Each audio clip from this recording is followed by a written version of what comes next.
Hey duckies, it's Ray. If you're new here, welcome to my channel. I suggest you relax a bit and get cozy because you're gonna be staying for a while. Hindi ko kayo hino-hostage kaloka. It's just that from now on kasi, this channel is gonna be your safe space for all your NMAT queries and concerns. And yes, even the ones that people make you feel bad for asking. The world is already a toxic place. The medical field, even more. So, we're not gonna pile up on that. We don't do toxicity here. Dito sa Review with Ree, baby ko kayo. As someone who's been in your place before, I know what it's like to be an overthinker. Kaya ask lang kayo ng questions sa comments, and I'll do my best to get back to them soonest I can. No judgment, no criticisms. Just helpful answers. The way it should be. Let's keep lifting each other up on this medical journey. Okay, duckies? Bet. I've always wanted to make a get to know me video because I'd really love for my subscribers and viewers to feel like they know me and that they can find a karamay or a kakampi in me. As I've written sa channel description, I'd like you to think of me as that friend you run to when you accidentally snoozed through a lecture, because who hasn't, right? Or when the prof or lecturer starts speaking in what feels like another language. I got you. So, again, I'm Marie, and I'm currently a level 1 med student. Freshman. Fresh pa. For now. Who took the NMAT not too long ago, and somehow, by the grace of God, I got a 99 plus PR. But I promise that's not my entire personality. I just worked really hard for it. Like, really, really hard. So yes, I'll own it a bit. Bragging rights, diba?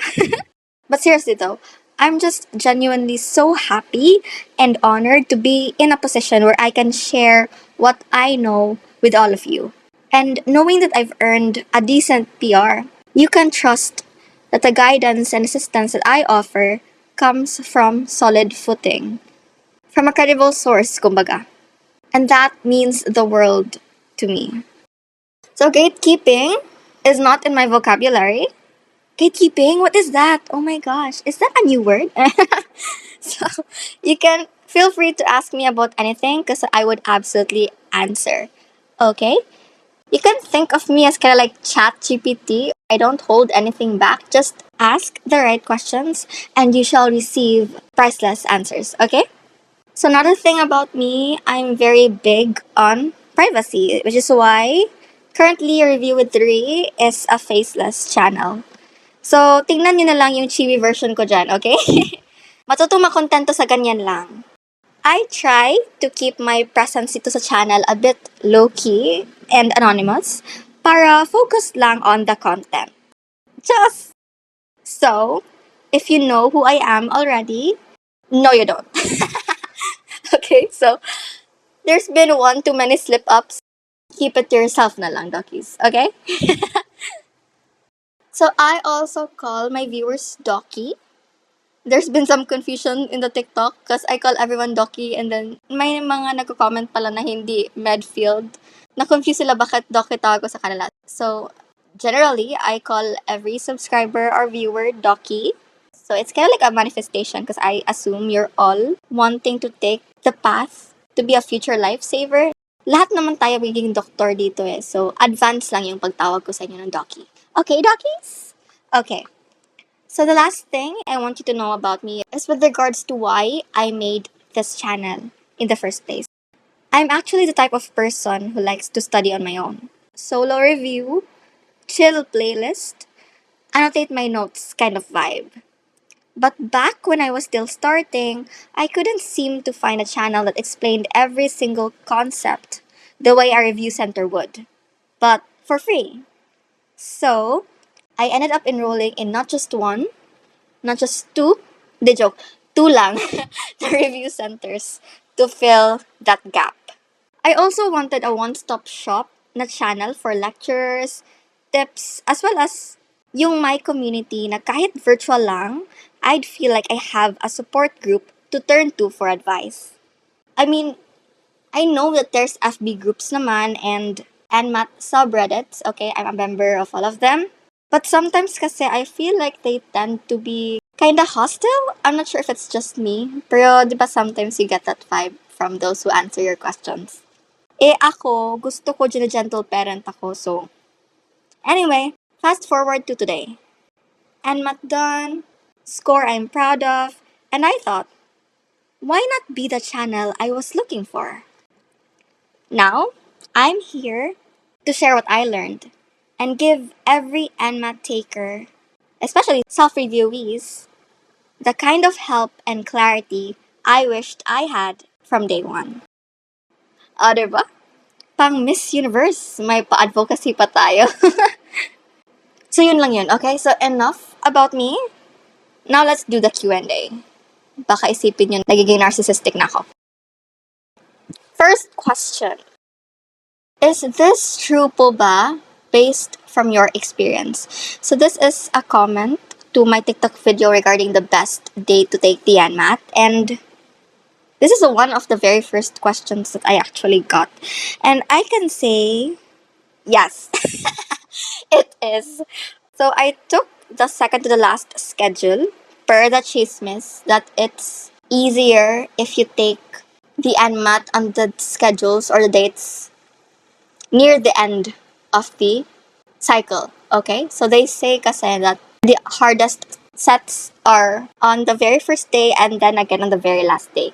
Yung nasa middle, okay lang. But yung near the last day, yun yung mga easiest. So, this is chismis lang naman, okay? Generally, all the NMAT test dates, tinatry ng SEM na maging fair lahat yun. Kaya nga may standard score or SS. If mahirap yung set mo, ina-adjust nila yan para maging fair sa all. Despite the fact na may iba na easy lang yung set nila. But since you ask if this is true based on my experience, sa time namin, okay, April-May 2025 cycle, based on the feedback sa mga takers, yes, mahirap talaga daw yung first and last dates. Ang daming calculations. Okay? But yung sa akin, na second to the last day, almost walang calculations ako sa physics and chem. Mostly concepts yung tanong. So, I'm not certain how hard the other test sets were, but mine was about 7/10. It was still hard, but it was less stressful since I didn't have to splurge all my time into solving for the answers. I hope that's clear. So all NMAT test dates are designed to be fair when it comes to difficulty level. Pero the chismis, in my experience, has a bit of truth to it. Next. Okay lang po ba na mag-register na muna and mahuli na lang yung pag-update sa old photo? So this one, this is actually from Reddit, which I answered. Kasi walang nag-a-answer sa kanya. Okay. So, of course, matulungin tayo. So, sinagot ko din. They're actually referring to the fact that they uploaded already an old photo and that they will not be taking the NMAT pa immediately. So, they would take it mga next cycle pa, and then that would mean that mag-expire na yung 6 months dapat na recency ng photo. So, they were asking if strict pa yung SEM about this and that if it's okay lang ba if later on na i-update yung old photo. So, I said na, yes, I actually did this too. Yung sa akin kasi, I think a year prior to me taking the NMAT, I already made an account and uploaded a photo. And then, I registered for the NMAT, chose a test date, and then everything was going well. And then I read kasi na if you're gonna change your photo after na the application or the registration period, there's gonna be fees. Okay? So, alam niyo naman ako, ayaw ko ng mga additional fees. So, sabi ko, what if mag-strict sila, no? And then, i-invalidate nila yung photo ko kasi 1 year na siya eh. So, yung ginawa ko, in-edit ko siya during the registration period para free lang yung service. For this one, you have to fill out a ticket doon sa some website. Okay, and then there's instructions there, and then eventually I got the memo that they would not be responding to the emails just yet because they will prioritize the registration. But after the registration period, that's when they would implement the changes that you requested for. But trust that they would eventually get to it. So, yun din yung nangyari, okay? If you're having this concern as well, kayo na bahala. Maghalongkat doon sa SAM website, andun lahat-lahat, Talkies. I swear, you just have to read and follow the instructions. Okay? Di ko na ilalagay dito kasi masisira aesthetic ng slide ko, okay? So, kayo na bahala. Next. Ano pala pinaka-tips mo sa pag-take ng online NMAT po? So, tips ko for online NMAT, read your SEM COAG, BOI, and FAQs cover to cover. So, ano pa ito? So, SEM has these 3 PDFs that if you registered for the NMAT, they would send it to your email, or you can access it via the SEM website in the downloads section, I think. The COAG would be your candidate online assessment guide. BOI is bulletin of information, and FAQs are frequently asked questions. So every concern that you could possibly have, they are already there. The reason why I advise you to read everything religiously is that strict yung proctor sa online NMAT, okay? So you have to follow everything to the dot. Any violation would risk the termination of your test, as well as your scores might be withheld or even ultimately cancelled. So, chika lang ako, so that you'll know the gravity of the situation, the gravity of your COAG, BOI, and FAQs to your online test, based on events that actually happened during my time. So, there's this rule na bawal mag-picture ng kahit anong part ng NMAT exam. While taking the NMAT, monitored ka sa camera. Your proctor could easily see what you're doing. And then afterwards, I think it's also monitored by an AI, so they could review your footage to see if you've been doing any violations. May nag-post dun sa isang FB group na natapos na siya and all na walang aberya, wala siya ng violate. But dahil sobrang na-relieve siya and excited siya kasi tapos na yung exam niya, andun na siya sa last page nung NMAT exam, and parang nagbabay na siguro siya sa proctor, ginawa niya, pinicturean niya yung end screen ng test para daw remembrance. Okay? Eh ano nga yung rule? Do not take a photo of any part of the test. So nagulat na lang siya, nag-email sa kanya yung SEM. Sabi, cancel daw yung score niya. Kailangan niya mag-retake ng NMAT next cycle. Kasi may violation. So ganun ka-scary. Okay? Kaya, Dockies, basa ng mabuti.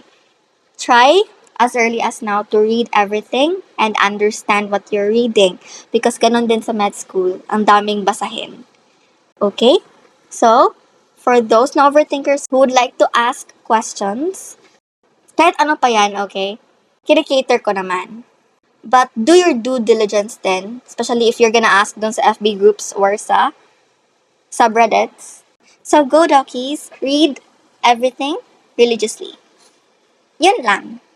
Yun yung pinaka-basic for online NMAT. Let's have another one. Any tips po, and what reviewers did you use po? So this is a comment on my TikTok regarding my NMAT score reveal. For the first one, I urge you to refer to my tutorial videos. As I've said, I don't gatekeep, so all of my tips are sprinkled into all the tutorials that I made so far. All the big relevant tips, I've already dropped them. So I suggest you watch the videos first, then if there's something you're curious about na hindi ko na-discuss, you can always slide into my DMs or PMs. When I answer something kasi, hindi siya half-baked or mediocre. Everything is very comprehensive. Because like you, I too am an overthinker. So, I really want to lay everything out to be as easy as possible. So, di ko siya makover sa video na ito. Tsaka para di na din redundant. So yun na lang. Watch my videos, then get back to me. Okay? You can reach me via FB dun sa page ko. TikTok, you can. PM me as well. And even Reddit. Some of my subscribers who has access to my GDrive has my email, so you can reach me there as well. Which brings us to the next question about my reviewers. So the ones I've been using would be your SEM 2014 and SEM 2019 practice tests. Also the ones from your Filipino website, they have practice tests as well as written lectures. And lastly would be the ultimate NMAT reviewer. I only use it for confirmation on concepts that I'm doubting info on. So hindi ko siya talaga nabasa cover to cover.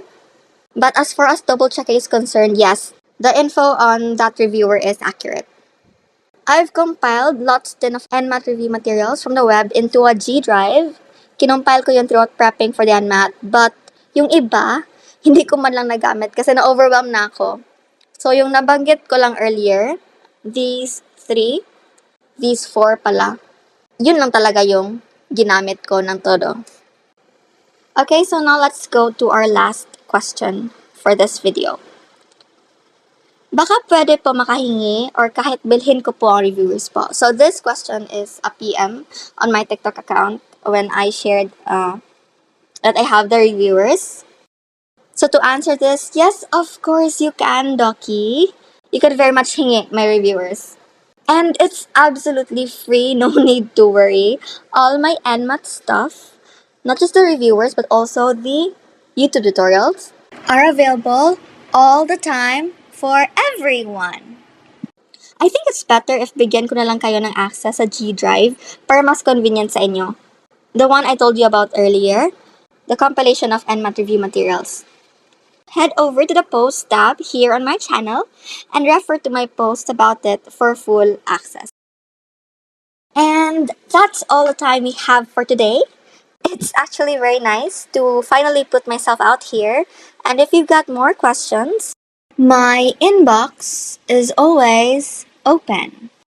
If you want to see more of my tutorials or hear more of me, please help my channel grow by liking and commenting on my videos. Paki-subscribe na rin. Kinikilig talaga ako makakita ng notifs pag ginagawa niyo itong mga to. Tas, one last na lang please. Okay, pagbigyan niyo na ako. Pa-recommend na lang din sa friends niyo para mag-grow ng tuluyan yung ating community. Okay? This has been Review with 3, reminding you that the hours you've put in will never amount to nothing. Bye!